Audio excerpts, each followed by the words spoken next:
Tanja Kodra nga Shkodra rrëfen një histori tronditëse dhune dhe pasigurie që, sipas saj, vazhdon edhe sot pas ndarjes nga bashkëshorti. Ajo i është drejtuar emisionit Fix Fare për ndihmë, duke deklaruar se jeton në kërcënim të vazhdueshëm dhe pa asnjë mbrojtje institucionale.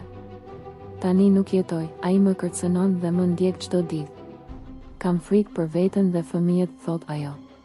Tanja tregon se ka qenë viktimë e dhunës fizike dhe psikologjike nga bashkëshorti, deri në atë pikë sa ka humbur një shtatzani në javën e 8 të pasgoditjeve që kishte marrë.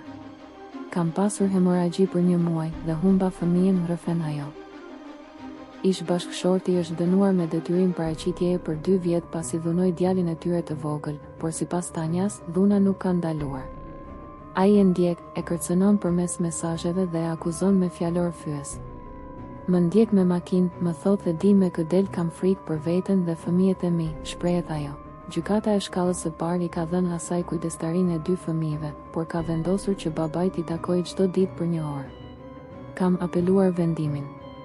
Ai nuk është i aftë të kujdeset për ta, thot ajo. Në përpjekje për të kërkuar ndihmë, Tanja ka shkuar edhe te qendra e shëndetit mendor në Shkodër.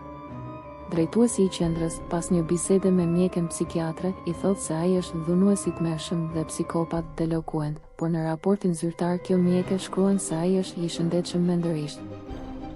Kam humbur çdo besim te drejtësia, përfundon Tanja, e cila kërkon mbrojtje për veten dhe fëmijët para se të jetë vonë.